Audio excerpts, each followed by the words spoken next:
우리 부부의 귀촌 프로젝트. 오늘의 주제는 전원주택 건축비의 함정, 업자 말만 믿다간 큰 낭패. 오늘은 전원주택 건축비의 함정, 다른 말로 하면 함정보다는 늪이라고 표현하는 것도 괜찮을 듯 합니다. 그래서 다시 한번 제목 앞부분을 말하면 전원주택 건축비의 늪. 왜 늪이냐면은 이제 한번 빠지기 시작하면, 다시 말해서 전원주택을 공사하겠다고 계약금을 건네는 순간부터 자칫 잘못하면은 늪에 빠진 것처럼 이제 헤어나올 수 없는 지경까지 도달할 수 있다는 거죠. 때문에 전원주택 건축비에 대해서 좀 자세히 설명드리고자 합니다. 아내님도 한번 잘 들어보시고, 혹시 제가 누락된 거나 말할 게 있으면 보완 설명을 부탁드려요. 일반적으로 건축업체에게 견적을 의뢰하면 평당 얼마라고 얘기들 합니다. 일반적으로 전원주택은 목조주택으로 많이 지어지는 추세인데, 철근 콘크리트도 있고요, 경량 철골도 있고 패시브도 있는데, 그 중에 가장 많이 짓는 게 목조주택입니다. 전원주택으로 말이죠. 그때 항상 업체에서는 이런 얘기를 합니다. 물어보는 건축주 입장에서도 똑같이 물어보죠. 평당 얼마입니까? 그러면 평당 얼마라고 건축비를 얘기합니다. 유명한 모듈러 주택 업체의 경우는 평당 330만 원이라고 얘기하더라고요. 근데 이제 실질적으로 또 전화상으로 물어보면은 370을 부릅니다. 근데 중요한 것은 건축비가 전원주택을 짓는데 부분에 불과하지 전부가 아니라는 거죠. 무슨 얘기냐면, 건축비 이외에도 그 건축비의 50% 이상이 전원주택을 완성하는데 들어간다는 거예요. 때문에 건축비, 다시 말해서 평당 얼마라는 소리만 믿고 그대로 건축을 하겠다고 하면 나중에 돈이 모자라서 당황하고 우왕좌왕하게 됩니다. 그래서 오늘은 여러분들에게 건축비가 전부가 아니고 어떤 항목들이 추가되는지 한번 설명을 드릴까 해요. 그래서 건축비, 그리고 제가 설명드릴 내용은 건축비 이외의 부대비용, 요렇게 설명드리면 될 것 같네요. 일단 먼저 하나 말씀 먼저 드리면,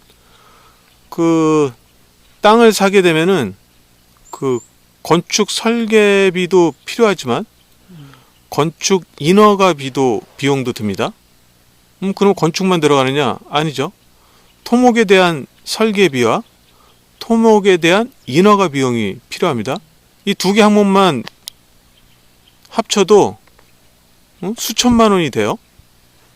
그러니까 생각지 않은 비용이죠. 그리고 또 들어가는 비용이 인입공사비가 들어가죠. 전기나 수도나 가스나 정화조, 이런 거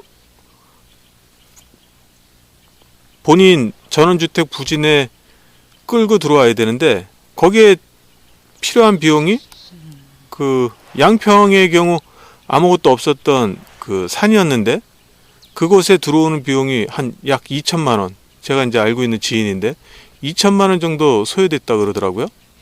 그러니까 거기서도 벌써 수천만 원이 들어갑니다. 이외에 그러니까 건축비에 또 들어가는 비용이 가구도 들어가고, 신발장, 싱크대, 그다음에 붙박이장, 이런 것도 별도로 또 추가됩니다. 울타리 마찬가지고요. 그리고 조경, 여러 가지가 계속 추가가 되는 것이죠. 그런 것들을 다 합치면 당초 계획했던 건축비의 약 50% 이상이 추가된다는 것이죠.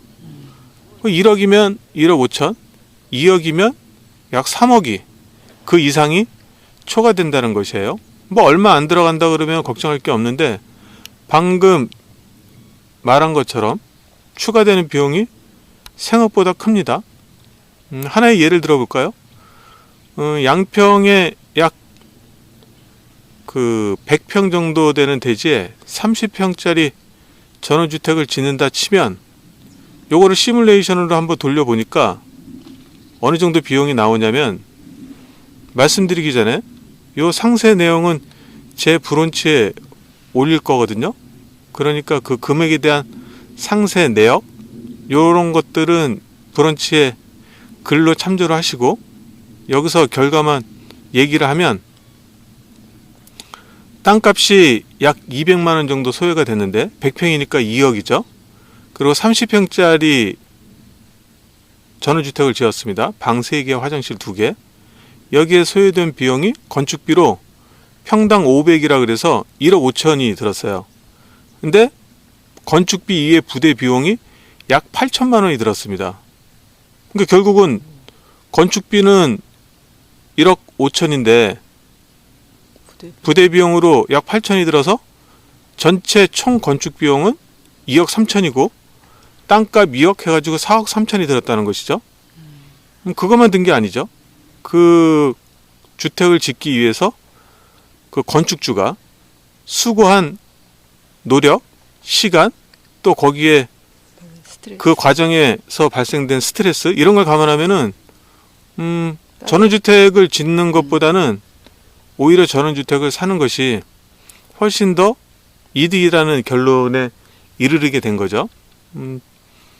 그 전에 저희가 전원주택을 짓지 않고 사겠다는 동영상을 찍고 나서 좀 궁금해하는 분들이 있으실 것 같아서 오늘 영상으로 왜 우리 부부가 전원주택을 짓지 않고 사고자 했는지 설명을 드리게 됐어요.